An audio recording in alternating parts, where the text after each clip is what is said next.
Ya, Assalamualaikum warahmatullahi wabarakatuh. Salam sejahtera bagi kita semuanya. Shalom, Om Swastiastu, Namo Buddhaya, salam kebajikan. Selamat datang saya ucapkan kepada rekan-rekan yang sudah berkenan hadir pada kegiatan kita pada pagi hari ini. Semoga dalam keadaan sehat, tanpa kurang satu apapun, dan juga sinyalnya dalam keadaan baik. Oke, perkenalkan nama saya Rianti, Youth Team SID, dan sekaligus akan berperan sebagai moderator pada kegiatan 3S Network pada pagi hari ini. Namun sebelumnya, jika saya lihat-lihat ya, rekan-rekan ini berasal dari latar belakang yang berbeda-beda, gitu ya. Yang pertama ada student juga dari baik itu dalam jenjang sarjana maupun pasca sarjana juga ada juga Bapak Ibu dosen, kemudian para pebisnis dan juga para expertise. Tapi dari berbagai keragaman tersebut, ada satu hal penting yang Erni tahu pasti bahwa rekan-rekan yang hadir pada kesempatan pagi hari ini merupakan para pembelajar yang hebat dan keren banget karena di akhir pekan masih meluangkan waktu ya untuk menambah ilmu dan juga wawasan di kegiatan 3S Network pada kesempatan kali ini. Nah, jadi mari kita berikan applause untuk kita masing-masing yang sudah bersemangat nih pada kesempatan pagi hari ini. Oke, nah kegiatan ini kita seperti yang sudah di itu ya ada di poster yang teman-teman lihat bahwa pada kesempatan kali ini kita akan diskusi banyak dalam sesi 3S Network. Tapi sebelumnya kira-kira apa sih 3S Network itu sendiri? Nah, kegiatan 3S Network itu berasal dari atau berawal dari keyakinan tim SID atau Sociopreneur Indonesia bahwa setiap orang itu memiliki cerita, pengalaman, dan juga pengetahuan yang unik gitu. Jadi itu bisa menjadi sumber inspirasi bagi kita satu sama lain. Jadi itu penting untuk dibagikan tentunya ya. Nah, oleh karena itu kami Sociopreneur Indonesia kemudian membuat satu program yang namanya 3S atau Social Entrepreneurship Sharing Session, di mana itu akan menjadi wadah atau ruang bagi kita untuk saling berbagi satu sama lain dan juga bertukar pemahaman tentang social entrepreneurship itu sendiri. Jadi tujuannya adalah agar rekan-rekan itu dapat memperoleh tambahan pemahaman tentang social entrepreneurship dan juga bisa berjejaring dengan rekan-rekan lain yang juga memiliki concern atau perhatian dalam sektor social entrepreneurship. Nah, acara kali ini merupakan seri keempat dari rangkaian Inclusivity and Diversity Series yang secara singkat akan mendiskusikan tentang bagaimana memastikan bahwa tidak ada yang tertinggal dalam situasi yang beragam. Di mana sebelum seri keempat ini dilaksanakan, SID telah berhasil menyelenggarakan 3 seri 3S sebelumnya, yakni yang pertama Inclusion and Diversity in Civil Society Organization, yaitu bersama Indo Relawan dan juga Sabang Merauke.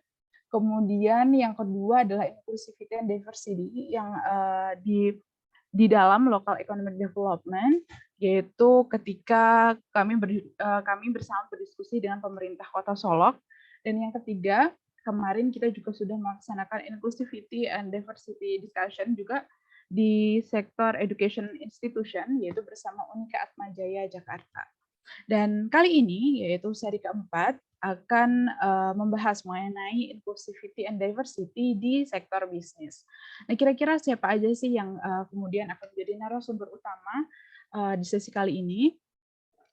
Nah, mungkin teman-teman juga sudah melihat ya di layar teman-teman tuh para narasumber kita sudah hadir, di mana yang pertama narasumber kita adalah Bapak Heru Jayanto.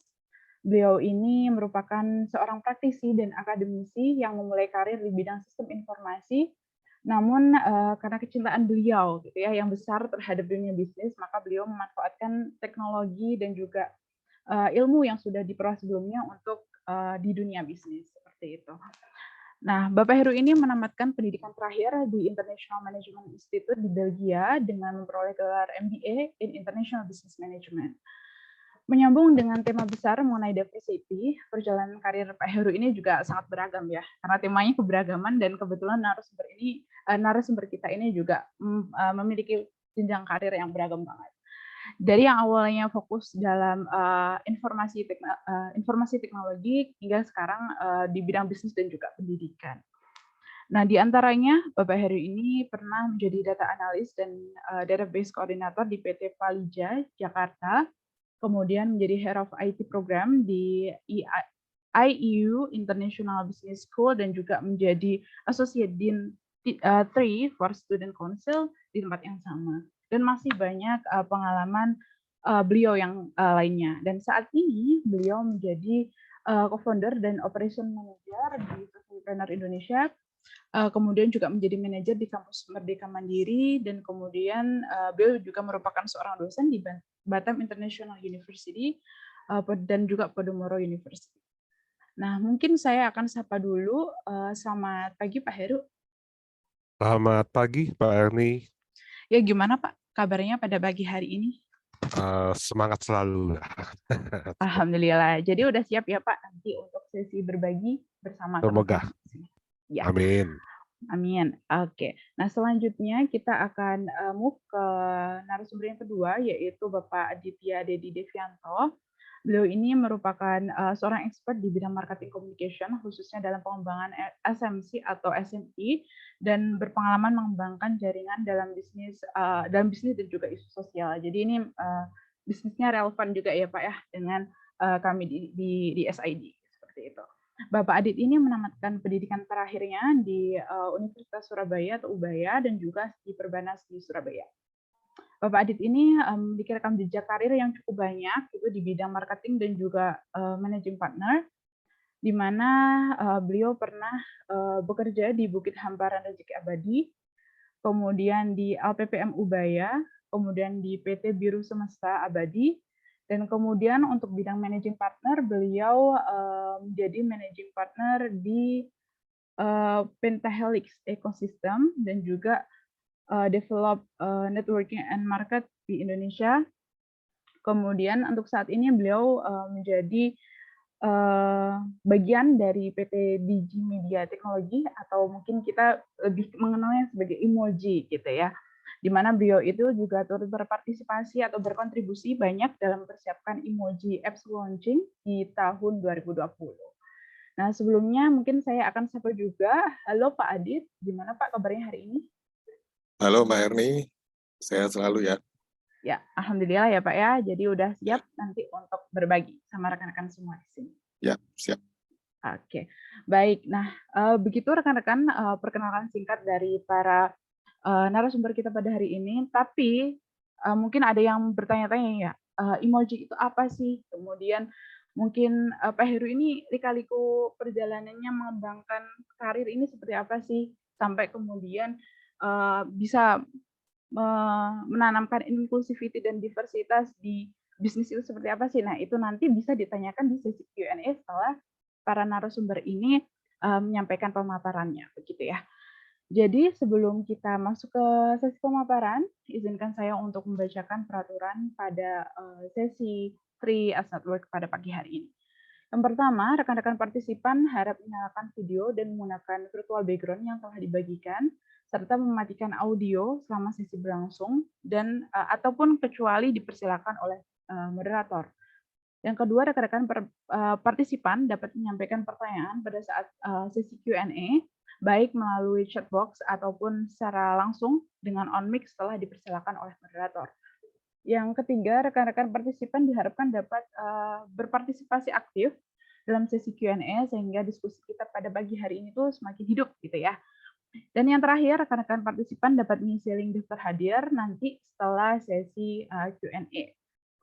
Selanjutnya, tanpa panjang lebar lagi ya, saya persilakan Bapak Heru Wijanto selaku narasumber yang pertama untuk menyampaikan pemaparannya selama kurang lebih 35 menit. Saya persilakan Bapak Heru, waktu dan tempat. Oke, baik. Terima kasih Mbak Erni. Saya mau share screen dulu ya, biar memudahkan dulu.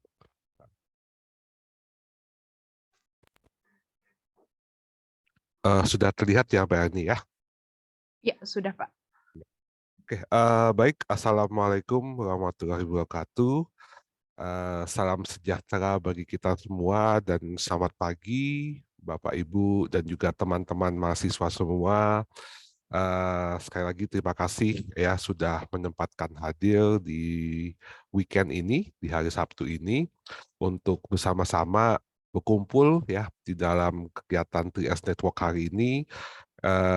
Ini adalah merupakan kegiatan Inclusivity dan Diversity Series ya. Dan ini adalah series keempat seperti tadi yang sudah disampaikan oleh Mbak Erni, di mana kita pada hari ini lebih ingin membahas diskusi dari sudut pandang dunia bisnis atau dalam hal ini adalah dunia kerja gitu ya. Nah, tadi secara singkat sudah disampaikan juga oleh Mbak Erni tentang profil dan juga latar belakang saya ya. Jadi memang kalau melihat perjalanan memang apa ya, cukup beragam gitu ya, beragam dari sisi bidang. Memang basic saya, background saya adalah di dunia IT, tapi seperti tadi yang disampaikan oleh Pak Erni, sekarang lebih banyak berkecimpung di dalam dunia pendidikan dan khususnya adalah di bidang entrepreneurship education dan juga pada bidang inovasi sosial gitu ya. Nah, makanya itu menjadi salah satu latar belakang saya membangun Socialpreneur Indonesia. Nah, itu mungkin perkenalan singkat saja ya, Bapak, Ibu, dan teman-teman semua. Nanti untuk lebih lanjutnya bisa lihat di dalam sosial media ataupun bisa kontak berlanjut melalui email. Nah, jujur aja topik ini menjadi salah satu topik yang menarik juga ya, Bapak, Ibu, dan teman-teman semua. Ini topik yang sebetulnya juga mengilhami pengalaman hidup saya dalam beberapa tahun terakhir. Jadi saya akan mengawali dengan sebuah cerita ya, Bapak, Ibu, dan teman-teman semua. Ya, ini foto sekitar 10 tahun yang lalu ya, tepatnya di sekitar tahun 2013 di bulan November. Ini adalah ketika kami di sebelah kiri ini adalah sekelompok dosen ya, Bapak, Ibu, dan teman-teman semua yang ada di sebelah kiri ini. Eh, Pada saat itu ini adalah satu tim dosen di salah satu perguruan tinggi yang ada di Tangerang. Kami pada saat itu membuat sebuah kegiatan ya, membuat sebuah kegiatan bagaimana memperkenalkan memperkenalkan entrepreneur sejak dini ya kepada adik-adik di SD, dan ini sebetulnya menjadi salah satu program yang menjadi cikal bakal program anak hebat anak Indonesia di dalam Socialpreneur Indonesia. Nah, yang pengen saya bagi kepada teman-teman Bapak, Ibu, dan teman-teman semua adalah ini adalah ketika program ini dikembangkan pertama kali ya, kami mengembangkannya pada sebuah kelompok siswa sekolah dasar yang ada di daerah Depok gitu. Namun siswanya adalah berasal dari Provinsi Papua gitu ya.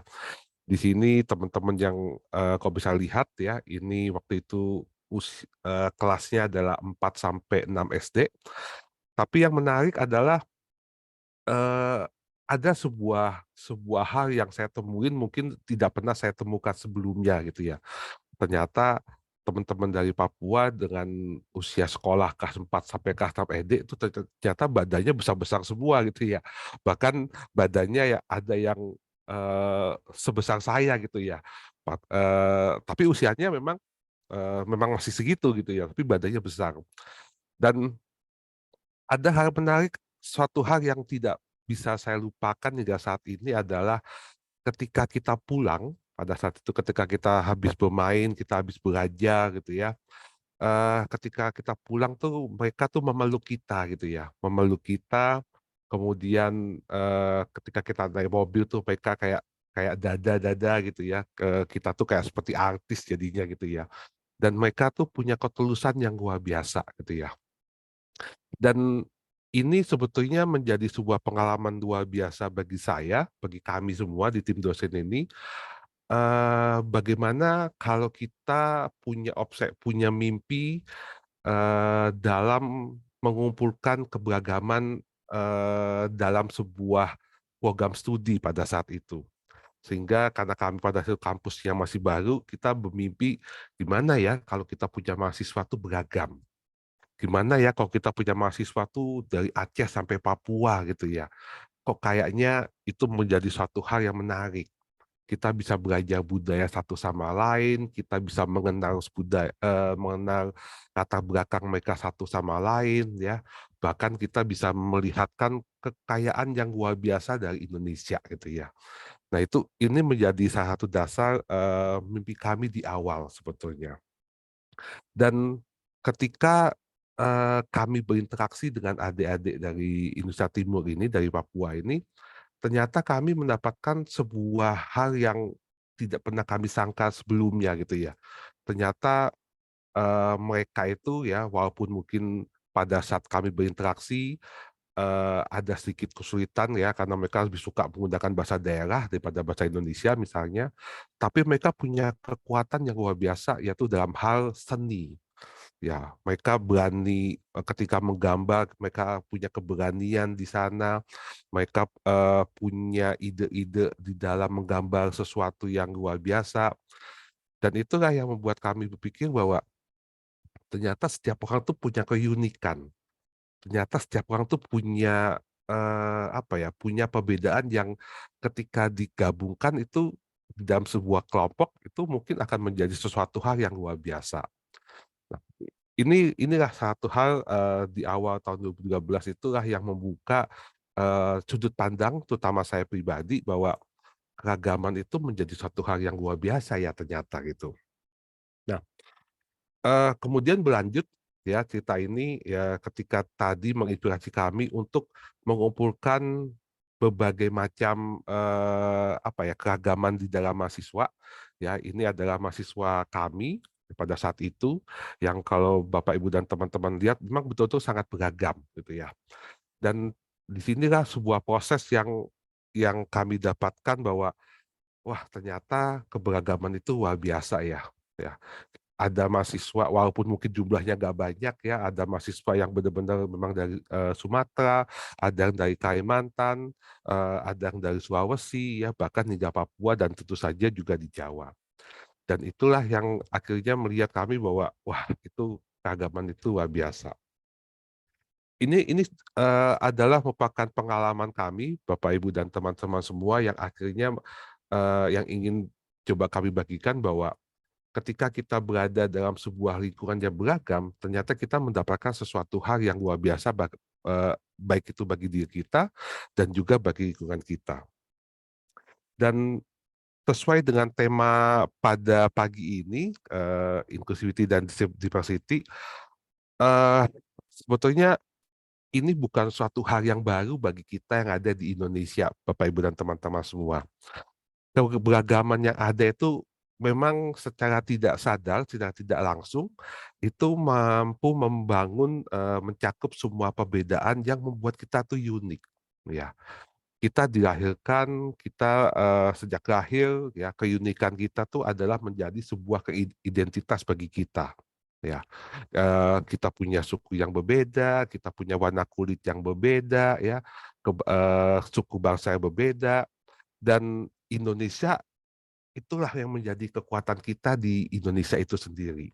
Ya, saya pribadi cukup bangga bahwa kita berada di sebuah negara yang kita kenal dengan Bhinneka Tunggal Ika, yang dimana kita punya keberagaman yang luar biasa. Dan ini saya coba ngambil data ya dari indonesiabaik.id bahwa Indonesia itu merupakan sebuah negara yang punya keragaman yang luar biasa. Ya, satu dalam keragaman kita punya ya ini menurut data yang saya dapat kita punya 1.340 suku ya, ada sekitar 2.500 bahasa daerah ya, ada sekitar 6 agama, dan keragaman yang kita miliki ini itu sebetulnya merupakan suatu kekayaan yang mungkin tidak dimiliki oleh negara lain ya. Bahkan istilahnya beberapa negara peserta di KTT Asia Afrika berdasarkan informasi yang saya baca itu menjadikan Indonesia sebagai negara yang mampu mengelola keberagaman ini.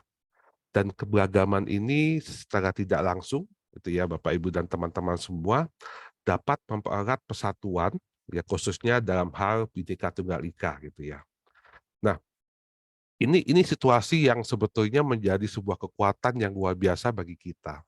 Nah, pertanyaannya adalah bagaimana kalau keragaman ini kita bawa ke dalam lingkungan kerja kita? Bagaimana keragaman ini kita bawa ke dalam kehidupan kita setiap harinya, gitu ya. Terutama di dalam kehidupan kita, eh, entah dalam pekerjaan, gitu ya. Kalau teman-teman mahasiswa di dalam dunia pendidikan, ketika berkuliah, ketika bersekolah, gitu ya. Itu bagaimana kita melihat itu sebagai suatu kekuatan yang mungkin tidak dimiliki oleh beberapa tempat yang lain. Nah, ini juga yang saya rasakan, Bapak Ibu dan teman-teman semua, ketika mendapatkan sebuah kesempatan untuk belajar, ya, menempuh MBA di Belgia pada saat itu, eh, saya juga cukup kaget, gitu ya. Ketika di sana kami terkumpul dalam sebuah satu kelas yang berisi sekitar 30 mahasiswa dan semuanya tuh berasal dari negara yang berbeda, gitu. Dan di sana kita bisa belajar, oh negara mahasiswa dari negara ini ternyata dia punya latar belakang seperti ini, punya budaya seperti ini, punya kebiasaan seperti ini, ya. Dan itu menjadi sebuah diskusi yang menarik sebetulnya. Dan itu yang kita coba bawa di sini. Dan kalau kita bicara inclusivity, Bapak Ibu dan teman-teman semua, di sini adalah bagaimana kita bisa menyatukan, gitu ya, dan bagaimana kita bisa memanfaatkan kekuatan dari sumber daya yang beragam itu, Bapak Ibu. Dan tadi kita udah melihat bahwa keragaman itu menjadi sesuatu yang unik. Sekarang bagaimana kita bisa memanfaatkan keragaman itu, kita bisa mengintegrasikan keragaman itu, ya, ke dalam lingkungan kerja kita. Karena satu hal yang paling bagi saya pribadi adalah ketika kita diskusi dari sudut pandang atau perspektif yang berbeda dalam sebuah kelompok, itu sebetulnya akan menciptakan sesuatu hal yang baru. Kita akan melihat, ya, nanti akan saya bahas tentang dari sudut pandang kreativitas, bagaimana kita bisa melihat sesuatu inovasi, sesuatu kreativitas itu kalau berdasarkan sudut pandang orang yang berbeda-beda dalam satu kelompok. Di sana bahkan kita akan menemukan sesuatu hal yang baru. Coba bayangkan Bapak Ibu ketika dalam Bapak Ibu dan teman-teman semua, ketika dalam satu kelompok ternyata kita semuanya sama, ya. Otomatis sudut pandangnya kita akan sama. Perspektif kita juga akan sama. Sehingga mungkin dalam satu hal kita tidak bisa menciptakan sesuatu suatu hal yang baru. Bahkan kalau dalam dunia kampus, ya, ketika ada mahasiswa yang ingin mengembangkan sebuah usaha, saya selalu menyarankan adalah bagaimana menciptakan sebuah tim yang berdasarkan kompetensi yang beda-beda. Jangan satu, misalnya anak manajemen semua, anak akuntansi semua. Ya, itu terkadang akan menjadi kita punya sudut pandang yang sama.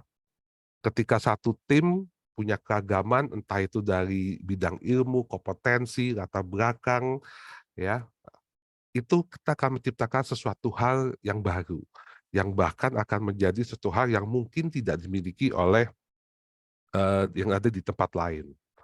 Dan keragaman inilah yang menjadi dasar, yang menjadi pondasi bagi kita, dan menjadi tahapan awal untuk bisa menjadi sebuah perusahaan yang inklusi ke depannya. Dan diversity dan inklusi dan inclusion atau inclusivity itu sebetulnya dua hal yang cukup berbeda, tapi dua hal ini adalah dua hal yang saling kait-mengkait, gitu ya. Di sini kita bisa melihat Bapak Ibu dan teman-teman semua bahwa diversity itu adalah sebuah perbedaan, ya, satu sama lain, tapi bagaimana kita menyatukan. Nah, disitulah dari sisi inklusinya. Keberagaman itu adalah apa yang kita miliki dan bagaimana kita punya aksi, punya kegiatan, punya suatu manajerial, bisa dikatakan seperti itu mungkin, ya, untuk melakukan segala sesuatu untuk menyatukan keberagaman ini. Dan dua hal inilah yang bisa kita gunakan di dalam lingkungan kerja kita, di dalam perusahaan kita berada. Bisa juga di dalam dunia pendidikan, di dalam kita memanage mahasiswa kita ke depannya misalnya. Keberagaman ini bukan menjadi sesuatu yang saling bersaing gitu ya, tapi saling melengkapi satu sama lain. Karena kita yakin dan percaya setiap orang tuh punya keunikan, setiap orang tuh punya kekuatan yang ketika disatukan, ya itu menjadi sebuah hal yang luar biasa gitu ya. Nah, mungkin saya bisa mengibaratkan ini seperti sepak bola mungkin ya. Di dalam sepak bola kita punya satu tim yang terdiri dari berbagai keberagaman, mulai dari pemain kiper, pemain belakang, pemain tengah, pemain depan, dan bagaimana ada seorang pelatih yang bisa menyatukan perbedaan itu, keragaman itu, menjadi suatu tim yang luar biasa. Nah, itulah yang satu yang diperlukan dalam hal kita membangun perusahaan inklusi itu sendiri. Nah, eh, perusahaan inklusi menjadi salah satu hal yang didorong ya baik oleh pemerintah ya, pemerintah melalui kemarin dengan acara G20-nya ya, di dalam beberapa tema baik itu yang youth juga ya, di sana juga mendorong terjadinya diversity dan inclusivity gitu ya. World Economic Forum juga mendorong terjadinya ke sana, ya PBB juga mendorong ke sana. Karena di dalam perusahaan inklusi itu dia akan mengakomodir dan menghargai keragaman karyawannya. Sehingga tim yang ada di dalamnya harapannya mereka dapat berkontribusi secara penuh tanpa adanya diskriminasi, ya, serta harapannya juga masing-masing setiap orang itu bisa mendapatkan pengalaman positif di dalam melakukan pekerjaan mereka. Dan karena setiap orang unik, setiap orang tuh punya kekuatan masing-masing, harapannya setiap karyawan di tempat kerja itu dia mampu memiliki kontribusi, ya, karena mereka memiliki perbedaan perspektif, perbedaan kepribadian, dan tentu saja keragaman, tentu saja kemampuan. Dan keragaman ini ketika disatukan, Bapak Ibu dan teman-teman semua akan memberikan sebuah pandangan yang berbeda. Dan harapannya mereka bisa menciptakan sebuah peluang baru di dalam menghadapi tantangan yang dihadapi oleh perusahaan tersebut. Nah, ini secara garis besar istilahnya tentang perusahaan inklusi tersebut gitu ya. Nah, ada beberapa alasan sebetulnya yang saya coba gali kenapa sih perusahaan itu juga harus mengakomodir ya eh, keragaman di dalam perusahaannya dan juga bagaimana mendorong terjadinya inklusi di dalam perusahaannya gitu.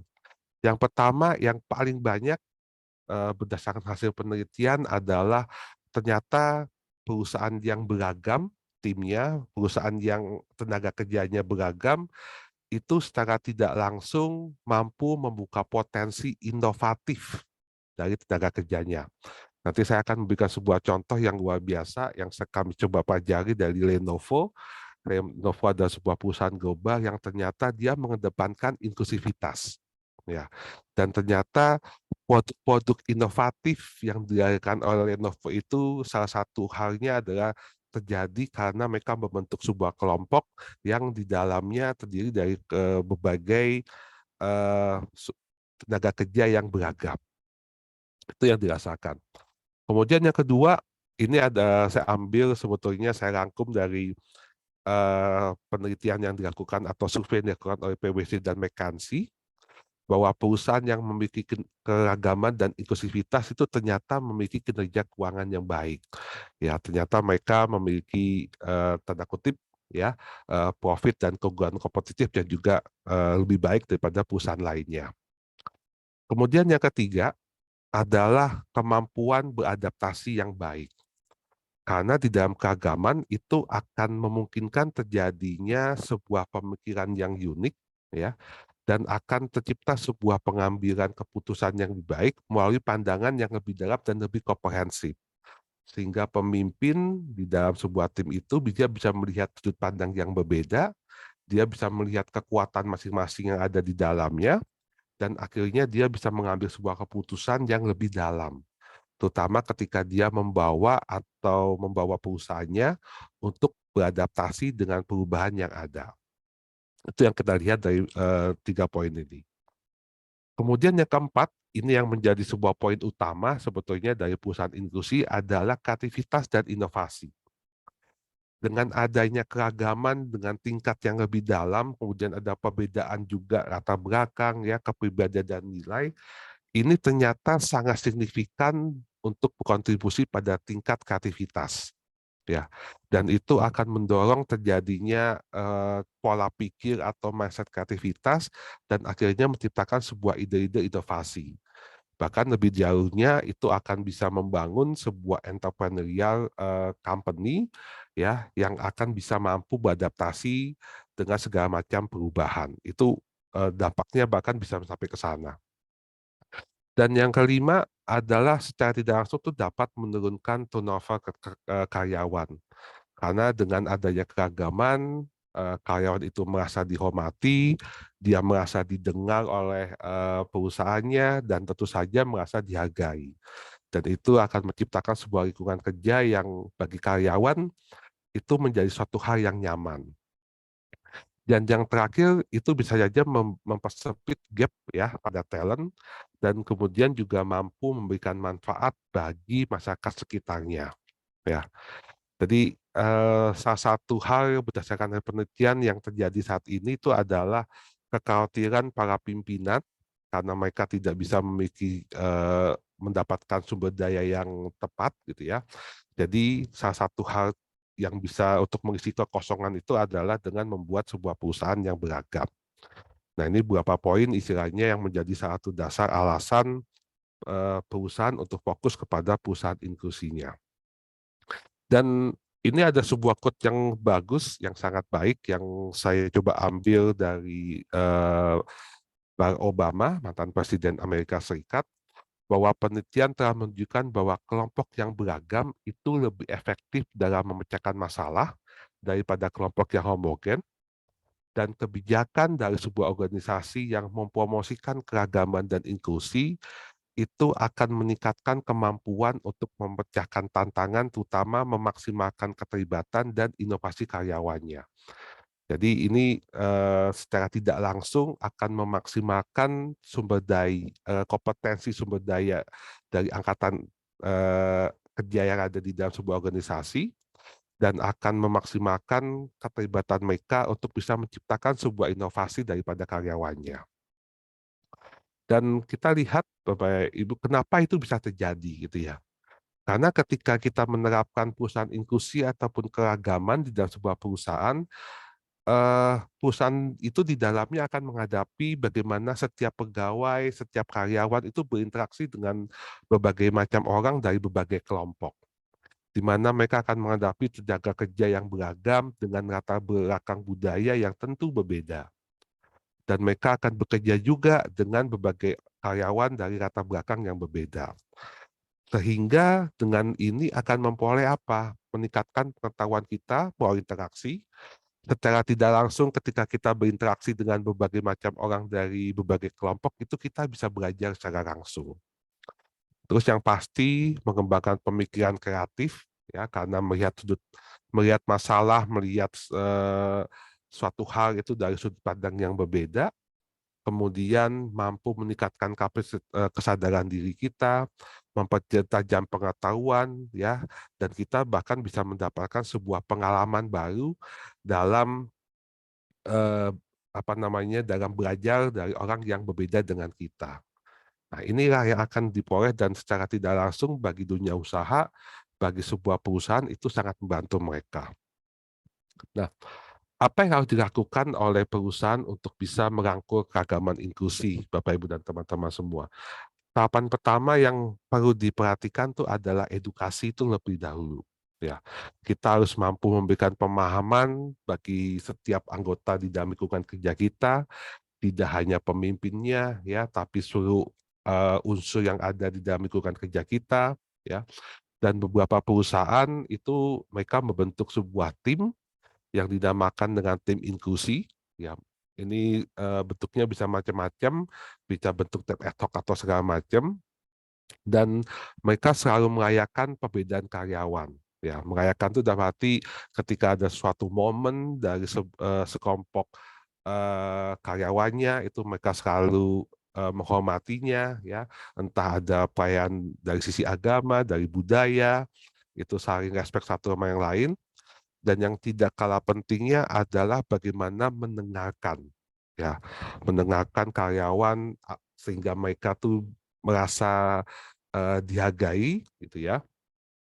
Kemudian mengkomunikasikan tujuan, ya, dan mereka bisa melihat dampak-dampaknya seperti apa ke depannya. Nah, ini beberapa langkah yang mungkin bisa dilakukan oleh berbagai macam perusahaan untuk mulai merangkul keberagaman inklusinya. Nah, ini saya akan berikan 2 contoh, Bapak, Ibu, dan teman-teman semua yang saya coba lihat perusahaan yang menurut pandangan saya cukup baik, ya, di dalam melaksanakan keberagaman dan inklusivitas, ya. Di sini saya coba lihat yang pertama itu adalah Unilever, ya, sebuah perusahaan global yang saya yakin Bapak, Ibu, dan teman-teman juga sudah tahu, gitu ya. Di sini kita bisa melihat bahwa mereka fokus juga ke dalam inklusivitas dan keberagaman, karena bagi mereka ingin melihat, ya, bagaimana masyarakat itu bisa diperlakukan secara sama, ya, dan mereka juga ingin juga menciptakan dunia yang lebih adil dan inklusif secara sosial. Ya, ada 3 poin besar yang menjadi fokus Unilever di dalam keberagaman dan inklusivitas, yaitu yang pertama adalah mewujudkan kesetaraan gender di lingkungan kerjanya. Ya, mereka sudah tidak membedakan gender lagi, ya, pimpinannya juga top manajemennya sudah persentase antara pria dan wanita juga sudah hampir setara, dan mereka lebih fokus pada kompetensi yang dimiliki oleh orang di dalamnya. Kemudian mereka sudah juga mulai fokus kepada akses untuk penyandang disabilitas, ya, dan yang ketiga mereka ingin mewujudkan dunia yang lebih adil dan sejahtera. Ya, ini yang menjadi 3 fokus dari Unilever di dalam mengembangkan keberagaman dan juga inklusivitas. Karena mereka ingin menjadikan Unilever itu sebagai tempat yang terbuka bagi setiap orang, ya, dan mereka ingin mendorong adanya tatanan masyarakat sosial yang inklusif, menghargai dan menjunjung tinggi hak asasi manusia. Ini yang pertama dari Unilever. Yang kedua yang cukup menarik bagi saya tuh adalah dari Lenovo, ya. Lenovo kalau berdasarkan data tahun 2021-nya adalah mereka punya pegawai sekitar 63.000 di dunia, ya. Mereka bahkan pegawainya tuh berbicara banyak 100 bahasa yang berbeda di dalam internal Lenovo-nya, ya. Dan mereka punya slogan yang sempat dipopulerkan oleh mereka dalam beberapa tahun terakhir, 2019 atau 2020, yaitu different is better. Berbeda itu lebih baik. Dan ini merangkum esensi keagamaan yang ada. Jadi bahkan mereka menyatakan bahwa pemikiran yang diharapkan oleh pegawai yang ada di Lenovo itu bukannya hanya sekedar of the box saja, gitu ya. Karena itu kan hanya 1 kotak, tapi bagaimana mereka menyiapkan 100 kotak yang berbeda. Ya, 1.000.000 kotak yang berbeda, dan itu akan mengambil setiap dimensi keagamannya. Dan keberagaman itu menjadi salah satu hal bagi mereka sebagai salah satu perusahaan teknologi untuk menanamkan keragaman dan inklusi mereka itu ke dalam DNA perusahaannya.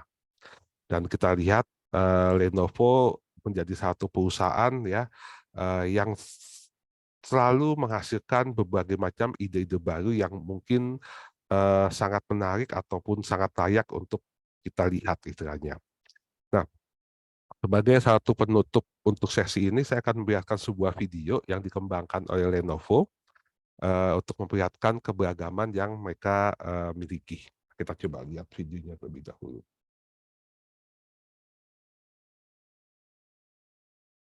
Lenovo is more than devices and data centers. We're a community. A big community. Of more than 50,000 voices in over 100 different languages. Diversity is part of who we are as innovators. It's diversity that brought us from the first circuit board to process Chinese characters to the intelligent transformation we're leading today. Our global nature is our greatest strength, and we're becoming more diverse all the time. Through focused strategy and programs, we're investing in our people and growing our pipeline of diverse talent. We're creating an inclusive environment where everyone has a seat at the table and employees bring their whole selves to work. Through research and reporting and engaging other thought leaders, we're transforming the way we tell our story. And the world is taking notice. Our story serves a greater purpose in helping to provide education and opportunities for better access to technology and greater connectivity to the world. Because being a global leader means smarter technology for all.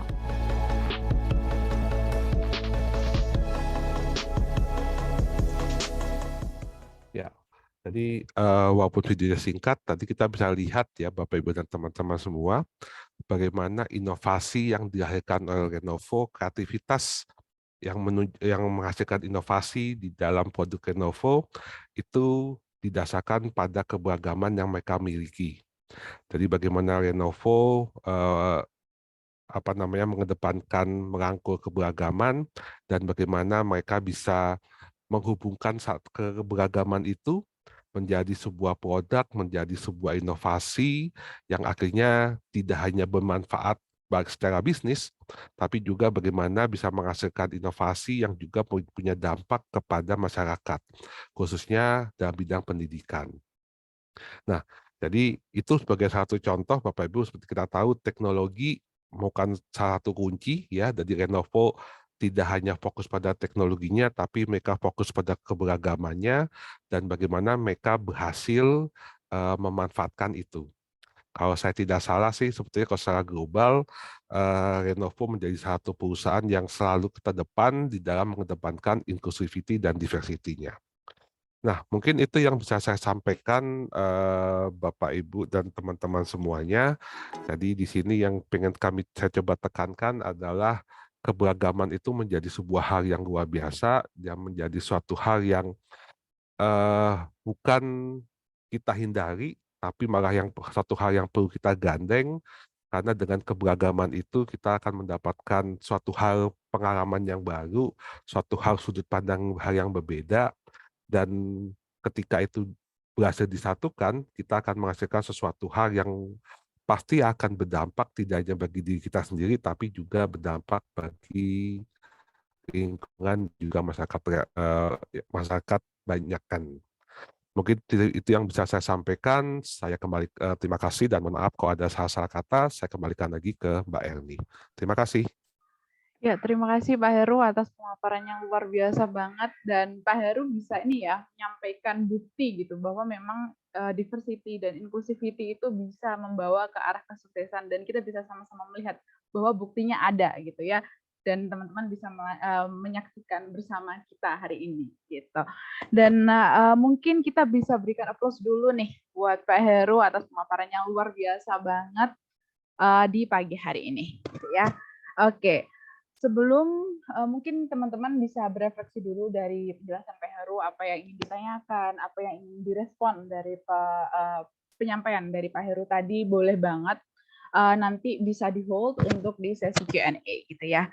Nah, selanjutnya kita akan move ke narasumber yang kedua yang tentunya nggak kalah hebatnya nih, yaitu Pak Adit. Halo Pak Adit. Halo Mbak. Ya, oke. Nah, mungkin Bapak bisa mulai mempresentasikan materi yang ingin disampaikan pada pagi hari ini, yaitu terkait praktik baik ya, yang Bapak alami sendiri dan juga praktikkan gitu.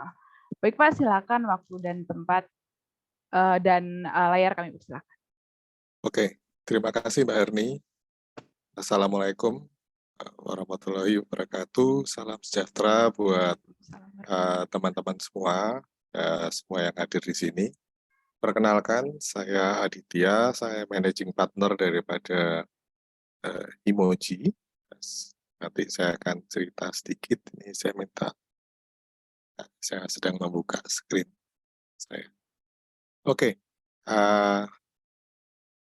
pagi ini kita akan sharing tentang 3S Network Series, di mana membicarakan Inclusivity and Diversity Series, yang tadi sudah sangat lengkap. Saya sendiri juga mendapatkan banyak insight dari penjelasan daripada Mas Heru ya, teman-teman sekarang. Oke, saya akan beranjak dulu ke presentasi ya. Pemahamannya adalah dalam topik ini adalah bagaimana kita menghargai dan mengapresiasi dari keragaman itu tadi yang sudah kita miliki, perbedaan yang terbentuk secara kultur maupun perbedaan yang hadir dalam bermasyarakat, itu sebagai visi kita juga.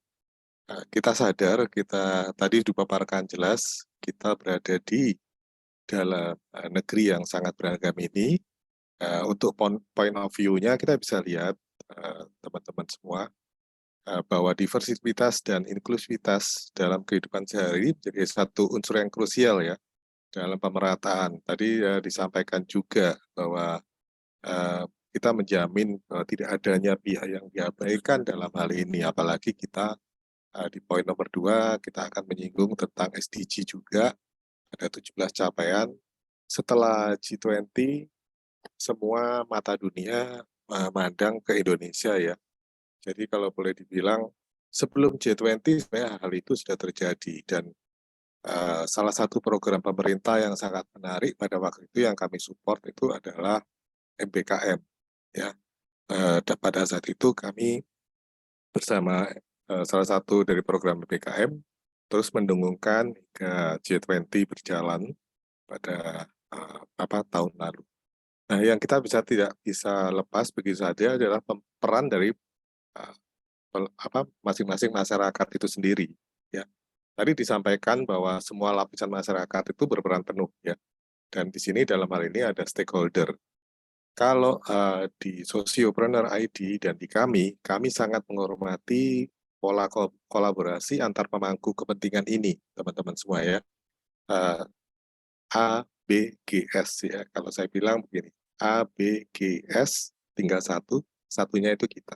Ya, itu adalah satu point of view kita bahwa akademika, bisnis, government, dan society itu menjadi satu pola kolaborasi yang terus kita dengungkan dan kita cari arahnya untuk bersama-sama maju ke depan. Oke, saya akan masuk di beberapa dari sharing kami.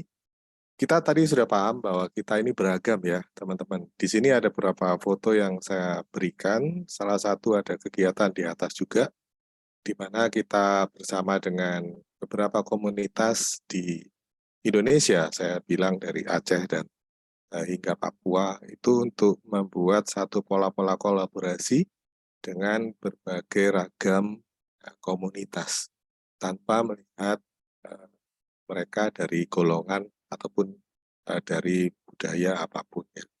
Nah, tadi sudah dijelaskan juga oleh Pak Heri bahwa kita berada di Indonesia dengan penjelasan banyaknya budaya, pulau, bahasa, dan sebagainya ya, teman-teman. Nah, tapi saya akan melihat dari sisi fenomena yang ada, bahwa ada 21,9 juta orang disabilitas di Indonesia yang baru 10,8 juta yang dapat kerja. Semoga ya, ini data 2017, tahun 2022 ini, 2023 maaf, ini akan lebih bertambah banyak, apalagi dengan adanya G20 tadi ya. Nah, yang kedua, tadi kalau kita ngomong difabel, yang kedua poin fenomena yang kita soroti adalah dari tingkat partisipasi angkatan kerja perempuannya, di mana 51,8 bekerja sesuai profesi, sisanya kita bilang menjadi bekerja di rumah tangga saja. Ya, itu 2016. Ya, kita semua berharap ke sini semakin ke depan ini semuanya akan bertambah banyak ya dalam segi porsi dan partisipasi kalau ya. Oke, karena diminta pendapat pribadi ataupun korporat, saya ingin menjelaskan dari cerita saya yang mungkin ada relevansinya dengan Mas Heru sedikit tadi, karena mulai dari kota yang sama yaitu Papua. Ya, tahun 1976, waktu itu saya berusia 6 tahun, saya pindah ke kota Jayapura, Papua, yang saya anggap waktu saya kini mencoba flashback ke belakang, saya melihat itu adalah golden age saya waktu di usia situ, di mana saya sekolah di salah satu SD. Ini ada fotonya, sudah lebih bagus dari dulu mungkin ya. SD Gus Raja, dan 6 tahun di sana. Saya sekolah di sebelah kanan itu ada SMP Negeri 1 Jayapura di Dok 5, dan foto keempat yang kalau teman-teman perhatikan itu adalah teman-teman SD dan SMP saya yang sampai saat ini kami tetap mempunyai WA group sendiri dan saling kontak hingga kini. Yang ingin saya sampaikan adalah di sini sebenarnya saya mendapat pelajaran keberagaman itu sendiri di kota ini, saya boleh ngomong. Kenapa? Di kota Jayapura di waktu itu boleh dibilang heterogen, ada semua. Dan lucunya justru pada saat itu yang minoritas justru orang penduduk setempat, dari teman-teman dari Jayapuranya. Ya, banyak yang dari Makassar, dari Sulawesi, Kalimantan, Jawa, Ambon, dan semua Timor, ya, Chinese, ya, banyak, dan itu rata sekali. Ya. Di sini saya rasa saya mendapat satu pencerahan hidup yang langsung. Dan kebetulan di sekolah saya SD ini, saya mempunyai teman yang difabel, teman-teman, teman baik ya, begitu. Arnoldus Jansen Ong, ya, dan dia salah satu jenius menurut saya di usianya saat itu, dan kami berteman hingga sekarang. Ya. Nah, ini yang saya ingin sharing adalah kita mulai ketika ngomong tentang keberagaman dan inklusi, itu kita mulai dari diri kita sendiri sebelum kita menuding ke orang lain atau meminta orang lain melakukannya.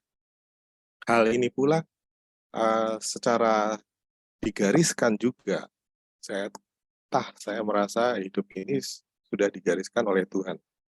Jadi saya merasa bersyukur sekali. Sejalan waktu ke belakang, kami di keluarga itu mempunyai satu yayasan untuk pendidikan anak-anak yang kurang mampu, kalau saya boleh berkata. Di foto yang sebelah kiri itu, teman-teman boleh lihat, ini ada di Kota Malang, ya. Dan di sini yang sebelah kanan itu adalah salah satu kelas dari difabel kami, ya, yang mana setiap tahunnya anak-anaknya itu juga selalu juara. Tadi saya bilang bahwa yang saya alami, saya lihat, saya dengarkan, berkomunikasi itu adalah dengan mereka, salah satunya yang menjadi tidak bersifat satu arah, tapi dua arah. Karena di situ saya dengan guru-guru dan dengan murid-murid ini juga. Yang menarik adalah setiap tahun mereka juara gambar dengan lukisan-lukisannya yang sangat-sangat, menurut saya, sangat-sangat, saya mungkin pada usia itu juga melukis nggak bisa seteteh itu ya, kalau nggak bisa sebagus itu. Tetapi dari sini saya merasa sebelum nyemplung ke dalam dunia usaha, di seperjalanan waktu saya mendapat banyak insight sekitar lingkungan saya tadi. Nah, tadi karena terkait dengan disampaikan dari bisnis, dari sisi bisnis, kami membuat satu platform, teman-teman, bernama Emoji. Ya, saya tidak memakai definisi yang letterlek, tapi saya ingin menyampaikan bahwa Emoji itu yang kami pikir waktu itu adalah platform digital anak negeri yang dibuat secara terbuka dengan arti semua usia, kalangan, latar belakang bisa menggunakannya untuk hal yang positif, bukan hanya buat diri sendiri, tapi juga bagi untuk masyarakat lain. Makanya tagline-nya kita tulis, we create something magical together. Untuk mempersingkat, ya, kita buat tagline-nya jadi create something magical. Ya. Nah, sejalan waktu, hal ini menarik untuk awalnya karena waktu itu kita sedang setting ya teman-teman, saya rasa waktu saya juga bingung karena saya sendiri, belum mendapat satu contoh ya yang bisa operate ini, platform kami ini kita cuma melihat pasti levelnya ini begitu ya. Terus suatu ketika kami harus di Malang, saya buka untuk UKM di sana 2017, itu menarik waktu kita umumkan di radio, daripada komunitas tempat itu, yang ikut justru ada 5 orang dari difabel fisik dan difabel, sensorik ya. Saya cukup kaget karena apa, dia ternyata dengar dari gurunya dan oleh gurunya dia tanya, "Pak, boleh nggak? Anak ini kepo sekali nih, dia kepingin tahu, karena dengar ini untuk desain-desain dan untuk buat brosur yang sifatnya digital." Saya bilang, silakan aja, ada laptopnya, ada itunya, ada semua ya?" Ada Pak." Jadi dia cuma minta kesempatannya untuk, mencoba. Menariknya dari semua peserta 30 itu, 5 anak ini selesai termasuk yang duluan, ya.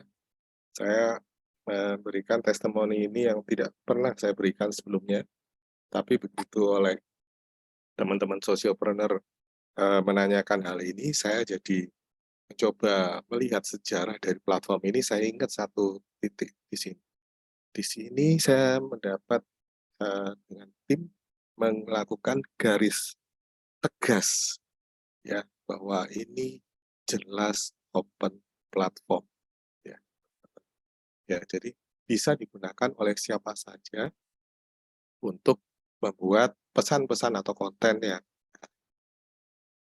Nah, dari situ, sebergerak waktu kami mencoba mencari teman yang frekuensinya sama, kurang lebih, teman-teman ya. Kalau, teman-teman mungkin melihat saya tidak bisa menjelaskan mungkin secara yang contoh global, saya di contoh lokal aja, teman-teman ya. Yang sebelah kiri atas, itu kalau teman-teman lihat ada logonya sedikit waktu saya menjelaskan itu, mungkin teman-teman paham ya. Itu logonya Rans Entertainment. Waktu kami membuat program untuk mengangkat desa-desa tertinggal, di mana yang melakukan desain juga ada anak-anak yang beragam sekali. Tidak cuma anak-anak dalam arti fisik yang sepenuhnya biasa, tapi juga melibatkan teman-teman dari difabel yang mempunyai kreativitas lebih dalam hal desain. Ya. Karena ternyata di masing-masing desa itu ada, dan kita libatkan. Ya kalau yang di tengah saya rasa saya nggak usah menunjukkan ya, itu teman-teman dari sosiopreneur, saya bergerak turun ke bawah. Dari situ kita berjalan dengan mencari teman-teman sevisi tadi yang saya maksud, yang di bawah adalah dengan kantor staf presiden waktu itu. Kenapa kami harus itu? Karena kami diundang dan kebetulan mereka mempunyai program yang sama. Ini pada waktu itu tahun 2000, sekitar 2018 atau 17 saya lupa. Nah, pada masa pemerintahan Pak Jokowi kedua, tim staf susnya itu staf susnya salah satunya juga ada yang difabel ya. Jadi pada waktu itu kita juga sudah membantu dengan program-program yang ada, akhirnya dipastikan bahwa program-program yang ada itu semua dengan keberagaman itu semakin indah, semakin unik untuk menyampaikan ke masyarakat, dan itu sangat diterima ya. Dengan platform apapun, kami cuma salah satu dari 1.000 atau 1.000.000 yang terlibat di dalamnya. Ya, yang ketiga ya mungkin teman-teman bisa lihat foto yang kedua yang Bang Andi Noya di sini. Saya hanya ingin bercerita, ternyata kami berasal juga dari kota yang sama dulunya, yaitu Papua. Bang Andi waktu itu menginterview kami 2018 itu di Metro TV, dan Bang Andi waktu itu kaget karena Bang Andi dulu itu bekerja sebagai salah satu tukang parkir di Pantai Besji yang terkenal di kota Jayapura, dan kami bisa ketemu pada usia yang sekarang ini. Ya. Akhirnya beliau selain ada sebagai anchor, kita tahu beliau juga punya salah satu program yaitu Benih Baik. Ya, di situ kami semakin kesetrum ya, kesetrum maksudnya untuk membuat program-program yang saling support atau kolaboratif gitu ya. Nah, bergerak ke depan juga. Tentunya semua itu ada keterlibatan dari keberagaman semua unsur yang ada di masyarakat. Nah, yang keempat ya, di sebelah bawah, pojok bawah itu ada Kak Seto, halnya sama ya. Kak Seto itu sangat mempunyai expertise itu di anak-anak berkebutuhan khusus ya. Dan kami melakukan pergerakan-pergerakan bersama dalam perlindungan anak Indonesia, dalam lembaga perlindungan anak Indonesia untuk membuat konten-konten edukasi agar masyarakat tahu bahwa anak Indonesia itu sedemikian beragamnya loh, ya. Bukan cuma yang on the spot lihat-lihat itu saja. Tentunya kontennya kami ragamkan dan itu bersifat edukasi, terutama bisa dinikmati masyarakat umum, khususnya orang tua. Ya, kenapa khususnya orang tua? Karena untuk di bubble itu angkanya sangat tinggi waktu itu grafiknya, dan kita perlu sedikit membukakan mata dan hati para orang tua untuk lebih terbuka, tidak malu ketika mempunyai anak yang seperti itu. Bagi kami, keempat atau semua ini bersepakat bahwa mereka adalah the gift, selain dari unsur gender tadi, perempuan. Nah, yang di atas itu keberagamannya lebih ke arah perempuan ya, yaitu kami dengan karya perempuan Indonesia yang dipimpin oleh Ibu Irma Sustika bersama Mas Arto. Kalau mungkin kalian tidak tahu, dulu ada salah satu MC atau artis terkenal namanya Chris Biantoro. Nah, dia punya anak salah satu yang nomor 2 itu namanya Mas Arto. Dia pendiri Gambaran Brand Indonesia. Yang kenapa saya tulis sevisi, kami berteman sudah lama, mungkin 8 tahun ya. Kami terus ketemu walaupun mungkin bajunya agak sedikit-sedikit beda, tapi concern kami sama. Bagaimana keberagaman Indonesia ini dikemas dan tetap ada menjadi satu uniqueness tersendiri dan saling berkolaborasi. Ya, oke. Nah, ini salah 3 yang ingin saya sampaikan tadi sebagai contoh. Saya tidak akan membahas emojinya, teman-teman di sini ya. Teman-teman yang mempunyai QR code scanner boleh men-scan QR code yang ada di sini. Yang pertama adalah yang sebelah kiri. Saya mengangkat tema gunung vulkanik. Tema ini yang desain kontennya bukan dari tim emoji, teman-teman, tapi dari anak-anak difabel di Ubud. Ya. Dan yang menaikkan cetakannya dan mengemasnya dengan YouTube dan sisi yang lainnya, maksudnya ini kan perlu transformasi ke dalam platform kami. Itu teman-teman yang dari, kalau nggak salah, komunitas juga, komunitas pekerja seni. Ya. Nah, apa yang bisa menarik dari sini, teman-teman? Saya sendiri juga baru tahu waktu itu Gunung Agung itu mau meletup gitu ya. Saya pun berada di Kintamani waktu itu, kita standby. Yang ingin saya sampaikan adalah waktu di WA, di SMS, di halo-halo pakai speaker suruh turun, orang-orang masyarakat sana sekitar kaki gunung itu nggak ada yang mau nggak ada yang mau turun. Tapi mereka punya WA, punya artinya mereka pegang gadget ya, handphone. WA itu ada mereka, pasti ada. Akhirnya kami buatkan konten yang menarik dengan karikatur khas Bali. Nah, yang menarik adalah tidak dalam hitungan lebih kurang dari 2 hari, semua itu turun. Dan tidak ada korban jiwa memang karena Gunung Agungnya waktu itu akhirnya tensinya menurun juga ya. Jadi di sini kita memberikan satu edukasi tentang bahaya kalau gunung itu meletus, terus mereka harus ngapain gitu ya. Bekerja sama dengan Rotary Disaster International ya. Ini dalam hal ini karya ini kami menyampaikan dihargai oleh Rotary Disaster pusatnya di India. Jadi mereka lihat, tuh ini karyanya anak-anak ini. Iya Pak, kita sampaikan. Nah yang kedua adalah image yang kedua, kalau teman-teman scan QR code-nya, itu adalah mengenai konten-konten mengenai seputar kanker. Ya, itu juga kami melibatkan banyak tim desain dari berbagai kota untuk membuat satu konten yang mengedukasi, karena pada saat itu tingkat kalau bilang grafiknya, kalau saya selalu bilang grafiknya itu sedang naik semua, gitu ya. Nah, kita harus menyadarkan masyarakat bahwa harus deteksi sejak dini, begitu ya. Nah, ini yang saya bilang beragamnya itu adalah bukan cuma timnya perempuan saja, teman-teman, tapi juga beragam, benar-benar beragam. Dari tim desainnya juga beragam, dari semua support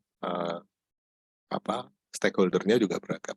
Dan yang ketiga yang tadi saya sampaikan di gambar depan itu adalah waktu kita mengangkat pasar-pasar yang ada di Indonesia, memperkenalkannya sebagai tujuan wisata sebelum pandemi. Jadi kita melibatkan juga sekolah-sekolah, swasta, dan juga UKM, dan semua yang ada, tanpa melihat ini. Pokoknya mereka sama-sama, kita bilang tujuannya ini, ikut berangkat. Ya. Jadi yang kami lihat, kami coba lihat adalah untuk inklusif. Salah satunya yang bisa kita lakukan dengan pendekatan, yaitu inovasi. Kalau kita melihat inovasi mereka, semua orang bisa melakukan inovasi dengan baik, tanpa melihat sisi-sisi yang lainnya. Semua orang bisa melakukan produktivitas juga yang sangat baik, serta semua orang bisa menggunakan teknologi dengan sangat baik saat ini. Ya. Jadi saya sendiri, dari diri saya sendiri, dengan tim, dengan partner, hal-hal ini selalu kami gaungkan terus-menerus untuk kita semua membangun satu penerapan empati, inklusif, dan keberagaman bersama. Ya. Yang bisa kami lakukan hampir kurang lebih sama dengan yang disampaikan oleh Pak Heru tadi. Ya. Lakukan edukasi bersama. Ya. Artinya kenapa kita lakukan edukasi bersama? Karena kalau kita cuma sendiri berteriak sana-sini, ya mungkin selain pikir orang ini ada gila atau gimana ya, teriak-teriak gini sendiri gitu ya, ini idealisme sendiri. Tapi kalau ketika kita bersama-sama, itu impact-nya pun akan terasa. Yang kedua, lakukan dengan rutin dan interaktif. Ya. Dan yang ketiga, kita biasanya kalau sudah rutin, interaktif, atau maksudnya yang terlibat ya cuma itu aja, kita patah arang, ya. Jangan. Ya. Dan kalau sudah kita nggak patah arang, harapannya tentu kita tetap positif menyampaikan bahwa pentingnya keberagaman, inklusivitas, itu selalu dikaitkan dengan rasa empati kita terhadap lingkungan kita. Dan tadi saya tertarik dengan salah satu statement Pak Heru juga tadi, bahwa itu dilakukan dengan hatimu, itu sangat benar sekali, dengan tulus. Yang terakhir yang ingin saya sampaikan dan selalu saya tegaskan dimanapun, perlakukanlah mereka dengan sama. Ya, karena dengan memperlakukan sama, mereka akan juga mempunyai kenyamanan dan rasa yang lebih pede. Akhirnya semua inovasi, kreativitas itu kita bisa lihat impact. Saya rasa teman-teman di sini juga merasakan hal ini di lingkungan masing-masing ya. Kami coba berbagi dari apa yang ada, dan apa yang Imoji lakukan dari Lokus Mwawe sampai dengan ujung Jayapura. Gitu.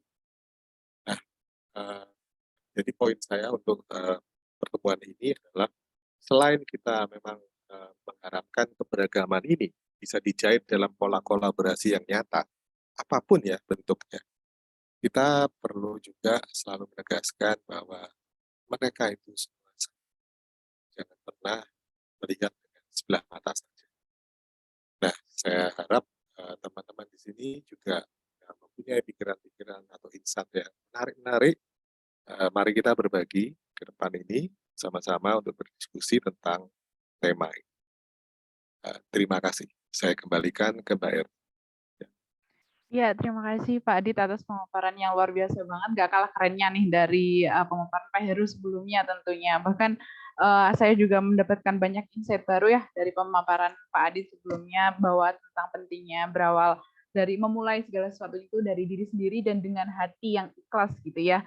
Jadi itu bisa mengantarkan kita kemudian untuk bisa berkolaborasi, punya banyak inovasi, kemudian bisa ketemu hal-hal menarik lainnya di kemudian hari gitu ya. Jadi mungkin boleh nih teman-teman kita kasih applause dulu buat Pak Adit atas pemaparan yang luar biasa banget tadi. Oke, nah mungkin dari sekarang teman-teman juga boleh menyusun pertanyaan ataupun mungkin pendapat gitu ya terkait apa yang sudah disampaikan oleh Bapak Adit. Boleh banget untuk sharing opini atau mungkin sharing juga praktik baik yang mungkin dialami oleh bisnis teman-teman gitu. Yang mungkin udah berbisnis pasti sudah memperoleh banyak apa ya pengalaman, kemudian pandangan juga mungkin juga ada. Boleh banget kita disampaikan nanti ya di sesi Q&A. Nah, mungkin sekarang kita bisa langsung saja ya masuk ke sesi tanya jawab. Ini tidak terbatas ya, sekali lagi hanya untuk tanya jawab aja, tapi juga bisa sharing pengalaman, opini ataupun pernyataan gitu. Nah, mungkin langsung saja ke kolom chat ya yang pertama. Pertama ada pertanyaan nih untuk Pak Heru selaku pemateri yang pertama ya. Jadi izin bertanya pada Pak Heru, bagaimana sih cara menyatukan keberagaman mulai dari karakter dan sudut pandang untuk mendapatkan hasil yang maksimal untuk perusahaan? Terima kasih. Demikian Pak, salah satu pertanyaannya mungkin Pak Heru bisa mengelaborasi untuk jawabannya. Silakan. Oke, terima kasih Mbak Erni. Mungkin nanti Mas Adit kalau menambahkan silakan ya Mas ya. Oke. Terima kasih Mas Rio. Jadi menyatukan keberagaman ya karakter dan sudut pandang. Kalau ini mungkin dari sudut pandang saya ya Mas Rio. Jadi apa sih yang kami lakukan, yang kami coba lakukan terutama di dalam Sociopreneur Indonesia, Sociopreneur ID, adalah yang pertama sebetulnya yang saya lakukan terlebih dahulu adalah memahami dulu teman-teman itu seperti apa. Seperti tadi yang saya sampaikan di dalam materi saya, setiap individu itu kan pasti punya keunikan, punya keunggulan, punya kekuatan ya. Itu yang saya coba pahami terlebih dahulu. Nah, dan kekuatan itulah yang menjadi dasar untuk coba menyatukan ketika dalam sebuah kegiatan, terutama dalam sebuah proses dan pekerjaan, itulah yang kita coba satukan. Oh, si A tuh dia kayaknya karena karakternya ini, dia punya kekuatan di sini. Ya, dia punya kelebihan di sini. Si B dia punya kelebihan ini gitu ya. Mungkin bukan hanya kelebihan saja, tapi juga bagaimana kita melihat kekurangannya. Kelebihan itu saya gunakan untuk menutupi tanda kutip ya, mungkin ada kelemahan dari tim tim yang lainnya. Sehingga kita itu istilahnya tuh bukan saling bersaing antara anggota atau karyawan misalnya, tapi saling melengkapi satu sama lain. Nah, itu yang coba saya lakukan ya. Jadi setiap berinteraksi dengan teman-teman yang ada di di SID, Sociopreneur Indonesia, saya coba melihat, oh ini kekuatannya ada di mana, ini tanda kutip dia memiliki kelemahan di mana, dan itu yang kita coba satukan. Itu yang pertama yang kami lakukan. Dan yang kedua, karena kalau di dalam Sociopreneur kita ada beberapa kegiatan yang berbeda, satu hal yang kami coba lihat adalah kami mencoba melakukan rotasi. Ya, rotasi itu dalam arti, oh nanti gantian ya, kalau ada kegiatan ini, ya si A yang memimpin gitu ya, yang ngelit ya. Nah, nanti kegiatan berikutnya si B yang ngelit. Dan kami kalau di Sociopreneur itu punya posisi yang sama, ya. Struktur organisasi itu mungkin hanya salah satu hal yang memang harus kami lakukan, tapi dalam setiap kegiatan, misalnya si A yang memimpin, gitu ya, kami semua akan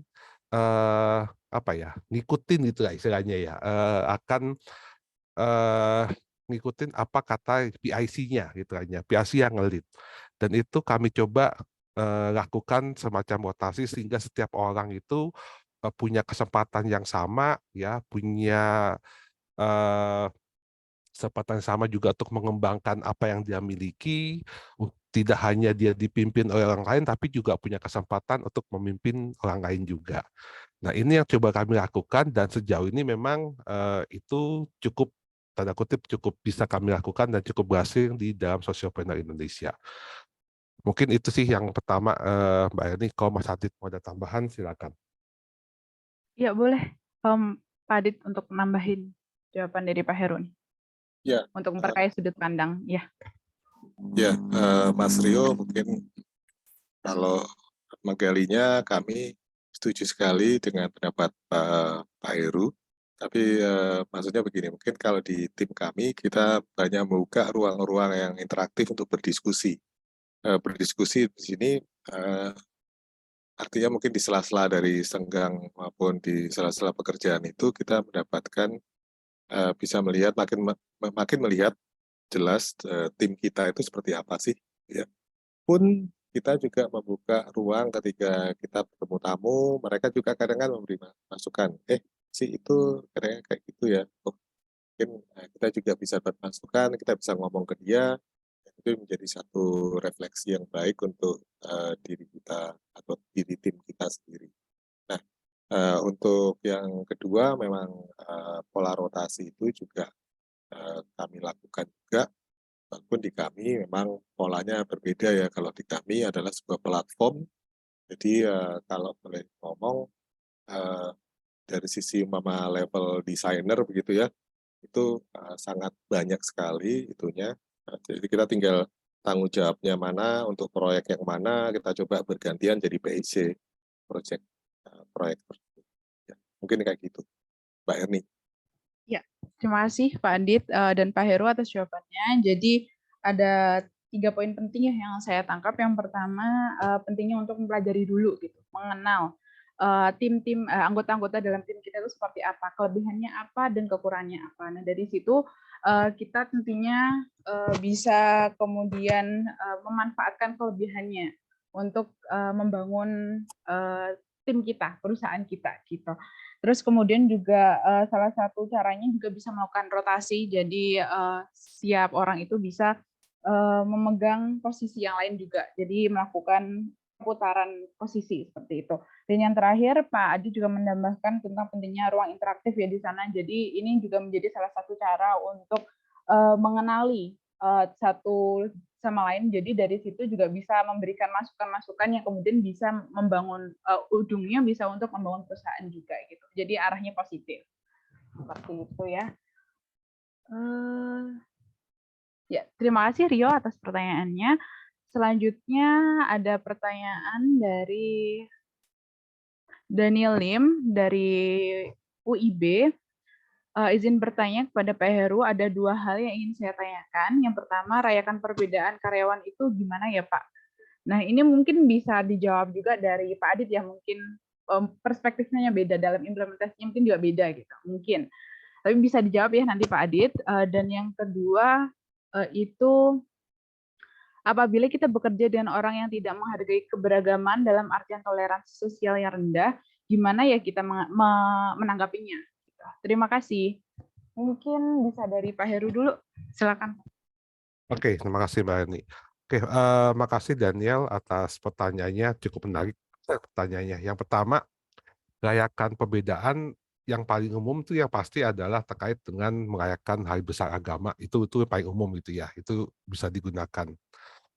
Kita memberikan ucapan selamat segala macam, itu menjadi salah satu hal yang bisa kita lakukan.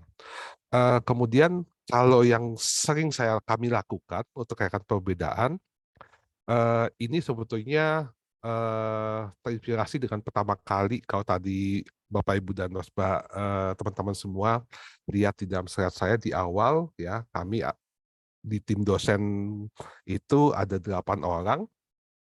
Kami itu punya kebiasaan seperti ini gitu ya. Kebetulan 8 orang yang ada di tim dosen itu semuanya dari daerah yang berbeda, walaupun lokasinya ada di Tangerang, tapi hanya satu yang memang dia asli Jakarta, maksudnya lama tinggal di Jakarta, yang lain nggak ada gitu ya.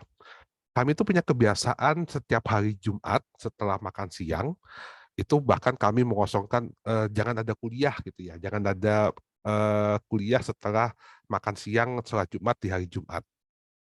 Apa yang kami lakukan? Kami itu punya kegiatan namanya sharing session. Sharing session itu kita sharing tentang apa pengalaman kita selama ini, apa sih yang kita sukai, seperti apa itu kita lakukan gitu ya. Kita sharing apapun gitu ya. Saya suka ini gitu ya. Pengalaman saya dulu di daerah ini tuh seperti ini. Saya punya kebudayaan, punya latar belakang budaya seperti ini. Kita cerita apapun gitu ya. Bukan sesuatu yang berat. Kita cerita tuh sambil nongkrong, sambil minum kopi gitu ya.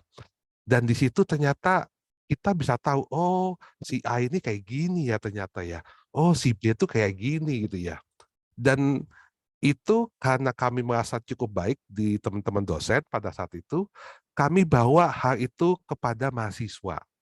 Jadi kami juga punya sharing session kepada mahasiswa, mahasiswa yang berasal dari daerah yang berbeda, yang tadi saya sempat fotokan itu, Bapak Ibu teman-teman semua, kita minta mereka juga sharing setiap hari Jumat sore pada saat itu. Jadi kita bisa dengar, oh saya berasal dari Sulawesi, Sulawesi itu kayak gini, dia nampilkan foto-fotonya, dia nampilkan keindahannya gitu ya. Bahkan yang saya paling ingat tuh ada teman mahasiswa yang dari Papua, dia cerita gimana saya dulu itu kaki saya tuh ada bekasnya gitu di pahanya, dia nunjukin ke kita semua, ini tuh dulu kena panah istilahnya gitu ya.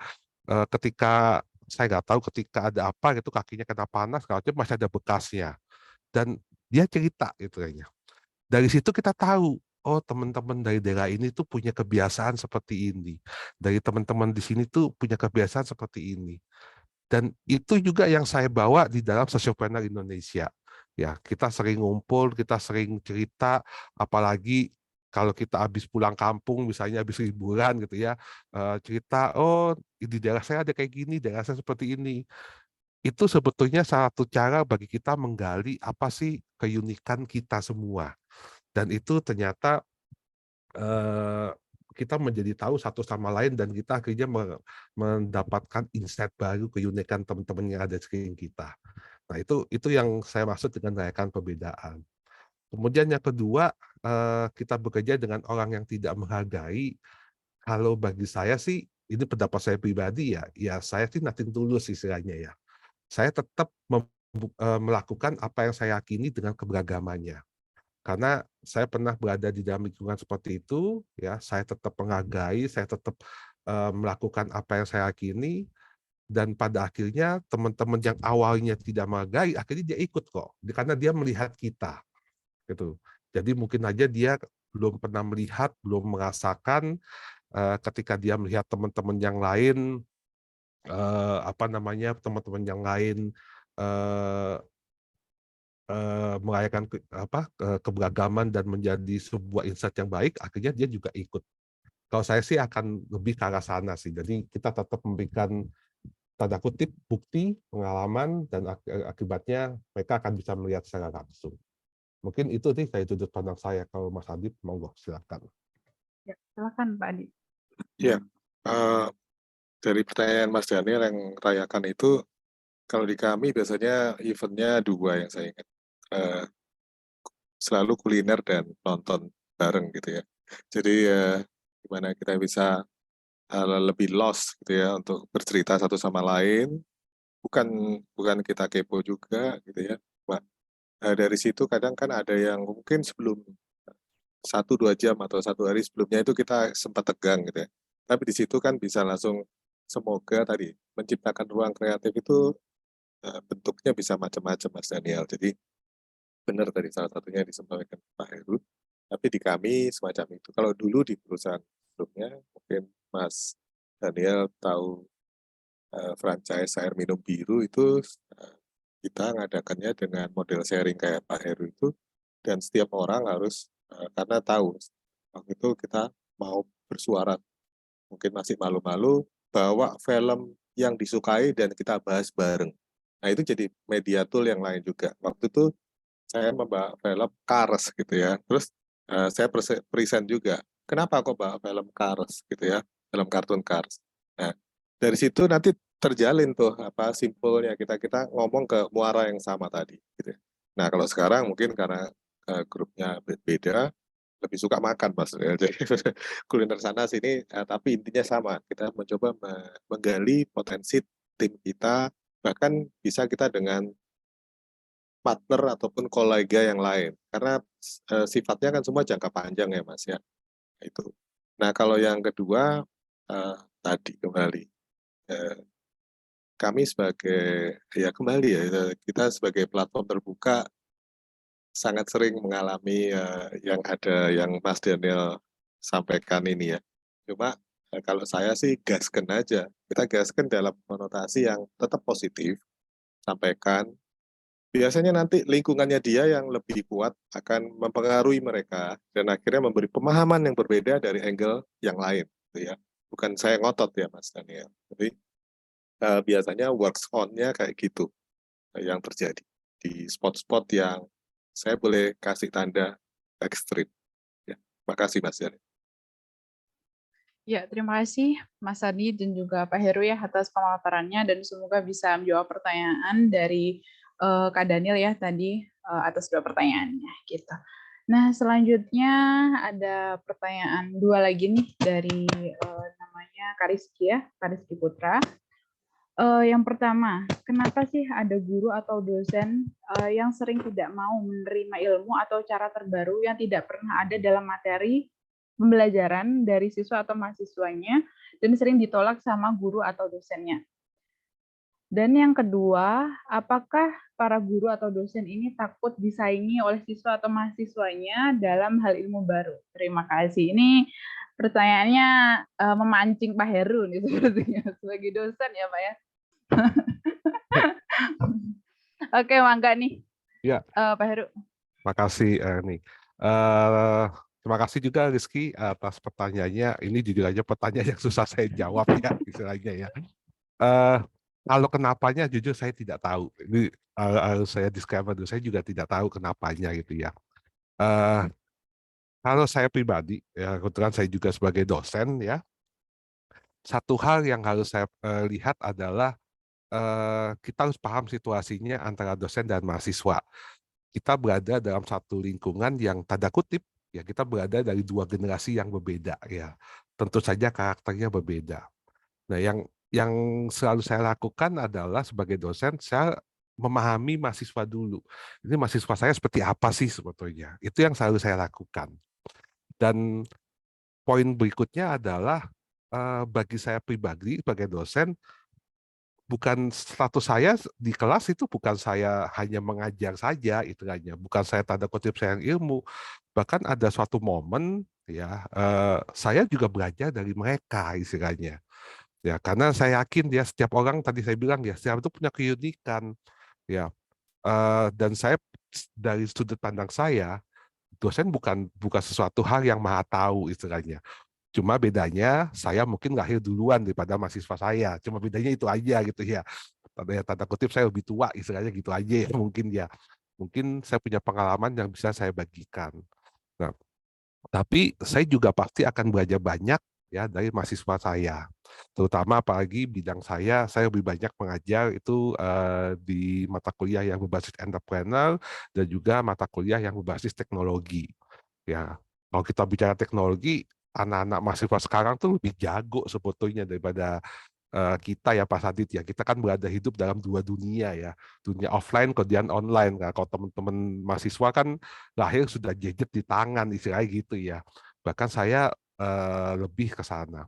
Nah, kalau kenapanya jujur saya tidak tahu gitu ya. Tapi poinnya adalah baik kita sebagai dosen, baik kita sebagai mahasiswa, kita juga harus paham dia bagaimana istilahnya. Jadi mungkin kita juga harus paham kenapa ya dosen saya seperti ini, kenapa ya dosen saya seperti ini. Mungkin dia punya alasan khusus, mungkin dia punya pengalaman sebelumnya yang membuat dia seperti itu. Nah, itu yang saya tidak tahu kenapanya gitu ya. Dan satu hal yang perlu saya kalau dari saya adalah saya selalu menganggap mahasiswa saya itu teman istilahnya. Memang di kelas posisi kita adalah dosen dan mahasiswa, tapi kalau di luar kelas kita adalah teman. Ya, dulu kalau offline beberapa mahasiswa kita tuh selalu menyempatkan tuh satu hal seperti tadi Mas Adi bilang, kita tuh nongkrong bareng sama mahasiswa, nonton bareng sama mereka, itu membuat bonding kita baik. Ya cuma mungkin karena pandemi kemarin kita nggak bisa melakukan itu lah istilahnya gitu. Nah, sehingga kita bisa tahu satu sama lain. Nah, jadi mungkin saya jawabnya normatif ya Rizky, karena saya jujur tidak tahu kenapa, dan saya tidak bisa menggeneralisasi bahwa semua dosen, semua guru seperti itu. Ya, mungkin hanya case-case tertentu saja sih bagi saya. Mungkin itu sih sudut pandang saya gitu ya. Kalau Mas Adit ada pengalaman, monggo Mas. Karena Mas Ya. Adit juga ngajar gitu soal itu. Oh iya, boleh nih Pak Adit berbagi cerita Ya, juga dan ya pendapat. waktu saya Rizky, terima kasih, ini pertanyaan yang saya tunggu 20 tahun lebih. Jadi benar, kalau saya menjawabnya dari 3 yang ada di otak saya, satu adalah dosen senior itu tidak tahu. Jadi kita harus menyamakan frekuensi, Rizky. Saya bukan bilang mereka tersaingi secara ekstrim, tapi mereka biasanya belum mudeng banget gitu ya. Jadi kita harus, Pak atau Bu, kita gini, kita mencoba menyamakan frekuensi walaupun agak menurunkan apa ya, mencari tuning radio itu kan nyari yang sama gitu ya. Nah, dengan logic thinking yang kita punya gitu ya, dipairkan dengan logic dia kalau bahasa teknisnya. Tetapi yang saya alami memang tidak semudah itu. Banyak kan mungkin kita ketemu dalam proyek yang berbeda gitu ya, dia punya nggak lolos, kita sebagai dosen muda waktu itu lolos gitu ya. Nah, dia merasa lalu kapan jam terbangnya, terus kok bisa berani-beraninya gitu kan ya. Kita coba mencoba membuka pintu apa istilahnya menjelaskan, berdiskusi, bahkan mengajak mereka kalau di zaman saya dulu. Tapi waktu di MBKM, di sekolah ekspor, saya membuka pintu bersama tim digital marketing di MBKM Sekolah Ekspor 24 jam untuk anak-anak itu. Bahkan ketika saya visit ke Jogja ataupun kota-kota yang ada mereka, saya posting, kita mencoba bonding sama-sama, dan mereka saya biarkan bercerita, nggak karuan, cerita tentang produknya, inovasi yang sudah levelnya segini-gini. Karena koridor kita waktu itu cuma mengajarkan isinya tentang digital marketing dengan tim saya berempat. Dan dari situ kita dapat masukan banyak. Bahkan boleh dibilang kalau zaman saya dosen muda, sekarang mahasiswa saya sudah ada di posisi yang lumayan bagus, dan kita tetap engage di sini, tetap bonding, ketemu, dan bahkan ada yang sudah collab dengan kita. Nah, kalau yang sekarang yang untuk mereka juga sama, mereka dalam perintisan kan, dan kita tetap saling update. Tapi saya ketika dalam posisi yang lebih tua di sekolah ekspor istilahnya, karena mahasiswa saya dari ada waktu itu angkatan kami itu 800 orang. Jadi mereka kontak, ya saya harus menempatkan diri saya ketika saya tidak tahu lebih rendah sedikit agar mereka bisa menuangkan segala idenya ke gelas yang saya pegang. Kalau pemikiran saya ya, saya berikan dengan tim itu seperti itu. Jadi kita jadi semakin mudeng, bukan kita kalau gelas itu kan kalau dituangkan kan gini ya Rizky ya. Kalau kita makin tinggi kan kejar-kejaran gelasnya gitu ya. Nah, nggak ketemu akhirnya. Nah, saya tidak memakai istilah-istilah yang ekstrim, tapi itulah dinamika yang ada di kampus memang Rizky. Ya, saya pernah juga sampai juga ekstrimnya pernah sampai saking keselnya Mas Heru, saya sampai disarankan dikeluarkan dari situ karena takut bersaing mungkin atau apa. Padahal ya dia kalah. Maksudnya secara jam terbang lebih tinggi. Tapi saya mencoba menjelaskan tetap saya bukan itu, kepingin begini begitu, kayak gitu Rizky. Jadi ada kerendahan hati dari kita, bukan rendah diri, untuk menyamakan tuning level kita. Itu mungkin Rizky, Mbak Heru. Ya, terima kasih Pak Adit sama Pak Heru ya atas perspektifnya, karena sama-sama mengajar nih kebetulan, jadi bisa relate gitu sama pertanyaannya. Tapi mungkin memang tidak bisa digeneralisasi ya, karena memang tidak semua dosen juga seperti itu gitu, ataupun guru juga tidak semua seperti itu. Jadi memang mungkin case-case tertentu saja seperti yang disampaikan Pak Heru tadi. Nah, tadi setelah ada beberapa pertanyaan nih, dan selanjutnya ada partisipan yang ingin menyampaikan begitu pengalaman tentang bekerja dengan disabilitas dalam 6 bulan belakangan ini gitu. Saya persilakan kepada Ibu Iren Setiawati. Ya, silakan Ibu.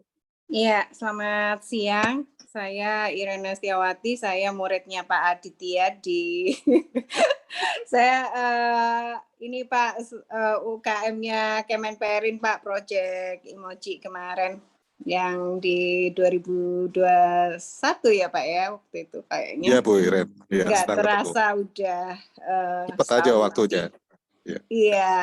Iya. Jadi saya tertarik kemarin ketika Pak Adit men-sharing acara ini gitu. United University sekarang lagi macam-macam bentuknya gitu ya. Dan saya dalam hal ini mungkin bisa sharing tentang pengalaman saya. Jadi kita di 3 bulan belakangan ini bekerja atau mempunyai anak magang yang dari Divaling. Divaling itu adalah salah satu platform untuk membantu disabilitas untuk mencari kerja dan juga mempersiapkan disabilitas untuk masuk ke dunia kerja, which is itu menurut saya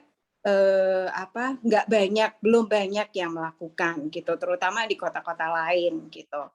Nah, kebetulan memang salah satu pekerjaan yang bisa dikerjakan oleh mereka adalah content writing dan desain untuk sosial media gitu, karena ini kan bisa dikerjakan secara remote ya gitu, dengan semua fasilitas yang ada sekarang. Kita bisa koordinasi via WhatsApp group, terus kemudian bisa pakai Google Drive untuk tunjukin filenya, instruksi pekerjaannya gitu, dan alhamdulillah semuanya berjalan dengan baik. Jadi yang satu itu adalah dia ADHD, ya mungkin dia tinggal di Jakarta, namanya Farhan. Kemudian yang satu lagi Gracia. Gracia itu dia low vision, jadi dia netra dari usia 7 tahun gitu.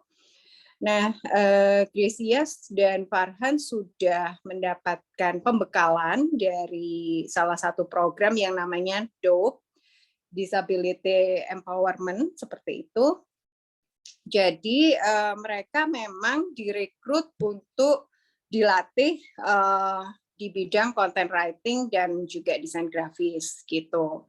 Nantinya mereka seperti ini dijodohkan gitu. Jadi siapa yang content writing, siapa yang mengerjakan desainnya, seperti itu. Nah, ini adalah salah satu pengalaman yang untuk saya cukup berarti ya, cukup bagus, bahwa ternyata kita bisa bekerja sama dengan mereka gitu. Jadi kadang-kadang kita merasa khawatir ya gitu. Ini gimana caranya saya komunikasi, nanti bagaimana kalau dia tersinggung dan sebagainya gitu. Tapi selama kita 3 bulan koordinasi dan bekerja bersama, so far so good gitu. Jadi mereka sendiri juga mendapatkan pengalaman karena program itu adalah sifatnya berbagai macam disabilitas. Jadi ada yang tunarungu juga, terus kemudian ada yang fisik juga gitu.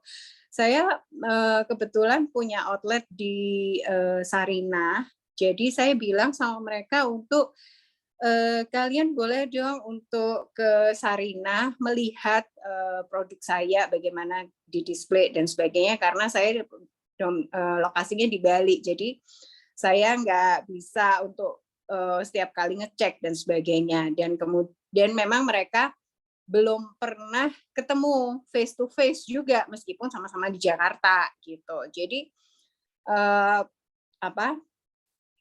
teamwork ini sangat bagus, dan kemudian mereka ketemuan di Sarinah, kemudian jalan bersama untuk ke outlet kita, ada Manika Jewelry di Sarinah dan juga Maharani Craft gitu. Dan saya juga bilang Coba kamu pura-puranya sebagai tamu dan tidak tahu produk itu sehingga bisa nanya-nanya ke skill-skillnya gitu, apakah dia bisa menjawab dengan baik dan sebagainya. Jadi pengalaman ini sangat bagus juga untuk mereka karena si Farhan yang ADHD heran bagaimana si Gracia yang low vision atau netra ini bisa melakukan semuanya gitu dengan sangat lancar gitu. Jadi dia bilang, oke ini HP-ku nih gitu. Ternyata HP-nya bisa ngomong dengan dibantu screen reader atau sebagainya. Banyak fasilitas yang ternyata sangat membantu mereka, web captioner gitu. Dan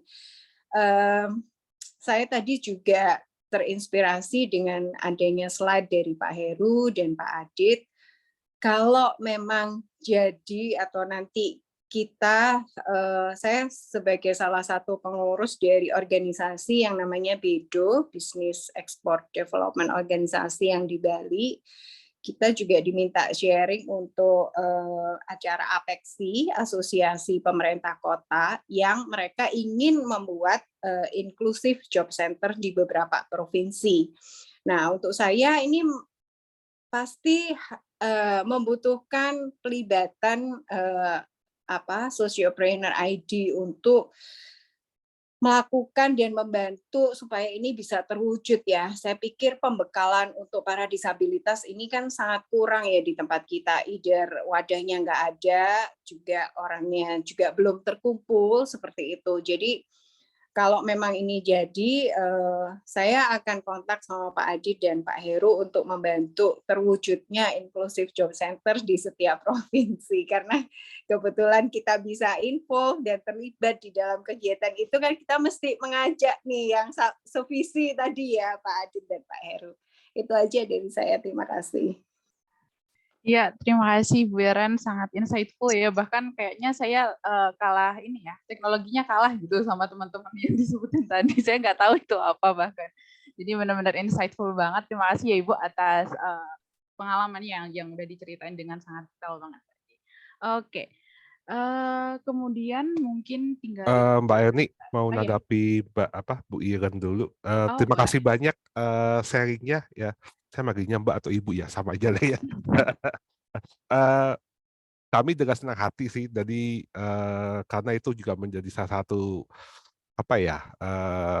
target kami di tahun ini ya, Mbak Iren ya. Jadi nanti dengan senang hati untuk kolaborasi juga ya terkait dengan teman-teman difabel. Nanti kita diskusi di luar deh setelah ini gitu ya Mbak. Nanti mungkin teman-teman Sociopreneur akan menghubungi Mbak Iren untuk kolaborasi lanjutnya dengan Mas Adit juga tentunya. Terima kasih banyak ya Mbak Iren. Terima kasih Bu Iren untuk waktunya. Tadi saya nggak berani duluin Mas Heru tadi Bu Iren. Jadi saya nunggu beliau sampai ngomong dulu gitu ya. Kita akan ketemu di luar ini. Mungkin tadi kayak teman-teman tadi kita bangun ruang kreativitas yang lain. Gitu. Sampai ketemu lagi Bu Iren. Ya, terima kasih Pak Heru sama Pak Adit atas respon dan tanggapannya ya. Sangat positif banget kita SID menyambutnya dan juga Pak Adit juga selaras dengan kita gitu ya. Nah, mungkin di 15 menit terakhir mungkin saya akan menyampaikan kesimpulan dari diskusi pemaparan dan juga diskusi dari pertanyaan-pertanyaan teman-teman yang sudah disampaikan tadi. Tapi sebelumnya saya mengucapkan terima kasih banget ya atas partisipasi aktif teman-teman dan pertanyaannya sangat insightful banget buat kita. Gitu. Yang pertama tadi Pak Heru menyampaikan mengenai konsep nih. Jadi konsep terkait diversity dan inclusivity. Kalau diversity itu sendiri artinya keberagaman. Jadi memang di Indonesia ini keberagamannya banyak ya. Gak hanya agama tapi juga suku, budaya, kebiasaan, karakter pun beda gitu. Nah, dari keberagaman itu kita bisa selanjutnya mengembangkan inklusivitas. Di mana inklusivitas ini menekankan adanya upaya untuk menyatukan keberagaman itu tadi. Jadi wujudnya adalah aksi. Jadi ada aksi untuk menyatukan perbedaan di sana. Jadi kalau menurut pemaparan Pak Heru ada beberapa langkah yang bisa atau strategi yang bisa dilakukan ya. Dan di antaranya adalah seperti menghargai gitu perbedaan antara anggota tim, misal anggota atau antar pekerja dalam satu perusahaan dan kemudian bisa merayakan keberagaman dan sebagainya, dan banyak banget ya tadi insight dari Pak Heru. Dan kemudian untuk bisnis ini udah dibuktikan juga oleh Pak Heru melalui pemaparannya bahwa memang inklusivitas, diversitas dan juga inklusivitas itu justru membawa banyak sekali kesuksesan bagi sebuah bisnis. Jadi justru ini bisa menjadi salah satu kunci kesuksesan dari sebuah bisnis itu sendiri gitu ya. Di antaranya itu bisa meningkatkan produktivitas. Jadi produktivitas ini nggak hanya dalam konteks produk gitu, tapi juga bisa dalam konteks problem solving, kemudian peningkatan SDM, dan pengembangan berkelanjutan dari satu perusahaan.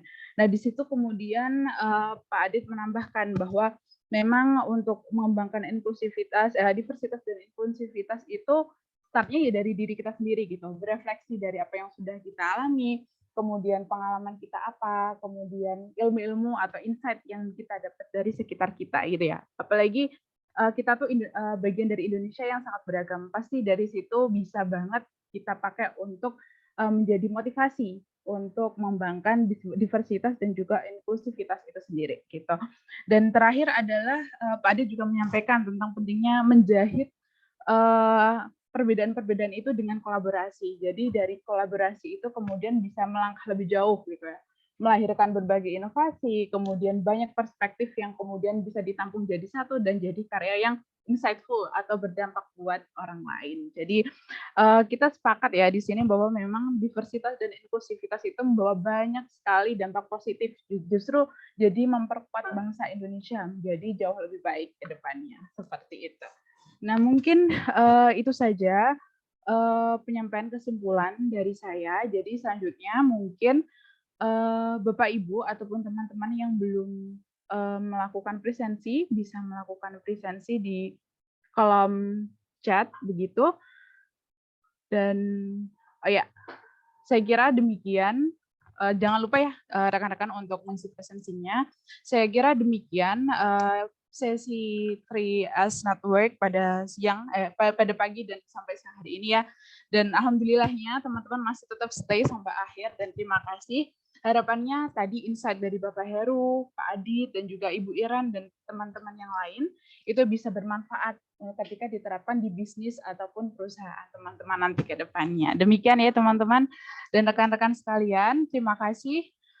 Saya kira cukup sekian dan saya tutup sesi 3S Network pada siang hari ini. Sekian. Sama Erni. Oh iya, belum ya, lupa. Boleh nih Kak Gendis dipandu untuk sesi fotonya ya. Baik, Bapak Ibu boleh untuk membuka kameranya. Saya tunggu sampai 2 detik. Oke.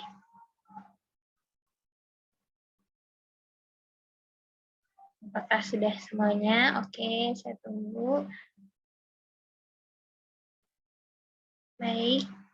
Nanti Bapak Ibu yang mungkin telat untuk mengisi link presensi bisa menghubungi admin Instagram Sociopreneur ID. Baik. Oke. Pertama gayanya bebas. Bebas saja. Saya akan hitung sampai hitungan yang ketiga. 1, 2, 3. Oke, tunggu sebentar. Tahan.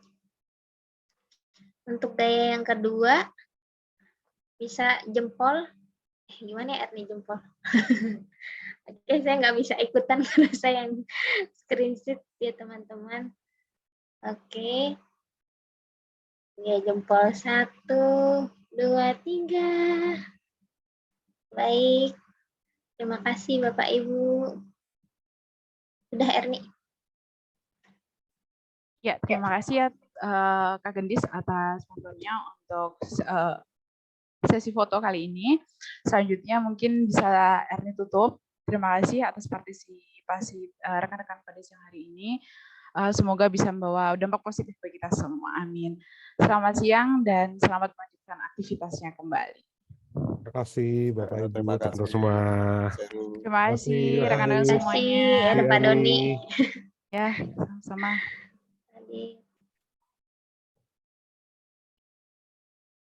Terima kasih ya Erni, terima kasih Gendis. Sama-sama Pak Heru. Terima kasih. Makasih juga Pak Adit.